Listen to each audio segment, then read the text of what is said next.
Hello दोस्तों, नमस्कार। Stock up down channel में आपका स्वागत है। दोस्तों, बाज़ार से कुछ महत्वपूर्ण खबरें और अपडेट्स आए हैं। आइए देखते हैं।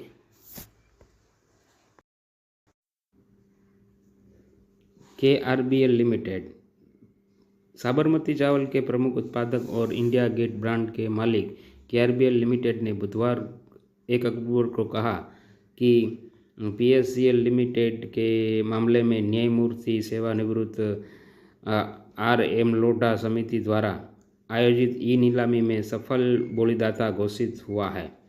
यह ई नीलामी हरियाणा के पानीपत में स्थित अचल संपत्तियों को लेकर आयोजित की गई थी। KRBL ने 402.86 करोड़ रुपए की अंतिम बोली लगाई, जो आरक्षित मूल्य 401.9 करोड़ रुपए से कहीं अधिक थी। साउथ इंडियन बैंक ने सितंबर तिमाही के अपने अपडेट जारी कर दिए हैं। बैंक के मुताबिक ग्रोस एडवांस साल के आधार पर 9% बढ़े हैं। वहीं कुल डिपॉजिट में साल दर साल के आधार पर 10% की बढ़त रही है। मारुति सुजुकी इंडिया लिमिटेड ने सितंबर 2025 में कुल 1,90,665 यूनिट्स की बिक्री दर्ज की, जो CNBC TV 18 के पोल अनुमान के 1.89 लाख यूनिट्स के लगभग बराबर रही। साल दर साल आधार पर कंपनी की कुल बिक्री में 2.7% की वृद्धि हुई है, जो पिछले साल 1,84,727 यूनिट थी। हालांकि घरेलू बिक्री 6.3% घटकर 1,56,999 यूनिट रही। दूसरी ओर कंपनी के निर्यात में 52% की जबरदस्त बढ़त दर्ज की गई।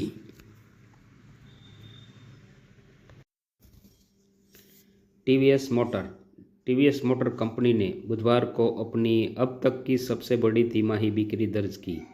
कंपनी ने वित्त वर्ष 2025-26 की दूसरी तिमाही Q2 FY26 में 15 लाख यूनिट से अधिक की बिक्री कर नया कीर्तिमान स्थापित किया।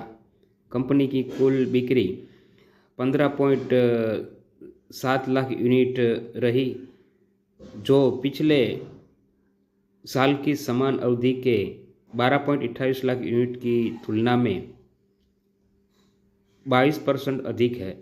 दोपहिया वाहनों की बिक्री में 22% की बढ़ोतरी हुई, जबकि तिपहिया वाहनों की बिक्री में 41% बढ़ी। कंपनी के निर्यात भी 30% उछलकर 4 लाख यूनिट्स तक पहुंच गए हैं। हीरो मोटोकॉर्प ने बुधवार को सितंबर 2025 में अपनी बिक्री के आंकड़े जारी किए। कंपनी ने 8% की सालाना बढ़त के साथ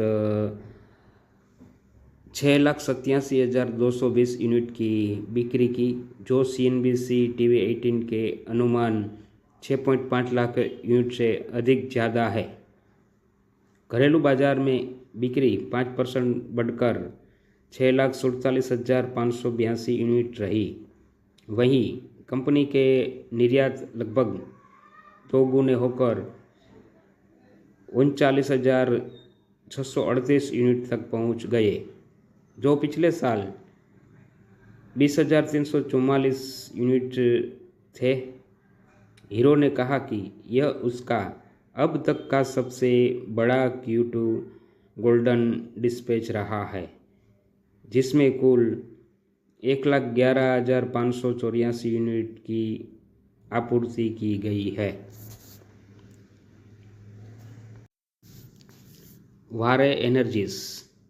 वारे एनर्जीज ने बुधवार को घोषणा की है कि उनकी बोर्ड मीटिंग में क्लीन एनर्जी बिजनेस में बड़े स्तर पर क्षमता विस्तार को मंजूरी दी गई है। कंपनी ने कुल 8,175 करोड़ रुपए के पूंजीगत व्यय का प्रस्ताव रखा है। इसके तहत कंपनी अपने lithium ion advanced chemistry storage cell और बैटरी एनर्जी स्टोरेज सिस्टम के मैन्युफैक्चरिंग प्लांट की क्षमता 3.5 गीगावाट से बढ़ाकर 20 गीगावाट करने जा रही है। इसके लिए उसकी पूर्ण स्वामित्व वाली सब्सिडरी में लगभग 8,000 करोड़ रुपए का अतिरिक्त निवेश किया जाएगा। आरबीएल बैंक लिमिटेड ने जानकारी दी है कि उसे 30 सितंबर 2025 को Maharashtra good and services tax अधिनियम 2017 की धारा 74 के तहत एक कारण बताओ नोटिस एससीएन मिला है। यह नोटिस राज्य कर के सहायक आयुक्त मुंबई की ओर से जारी किया गया है। इसमें वित्त वर्ष 2019-20 के लिए 92 करोड़ की मांग ब्याज और जुर्माने सहित प्रस्तावित की गई है। दोस्तों, चैनल में नए आए हो तो चैनल को सब्सक्राइब कर लीजिए। सब्सक्राइब बटन को भी दबा दीजिए ताकि आपको महत्वपूर्ण अपडेट तुरंत मिलते रहे।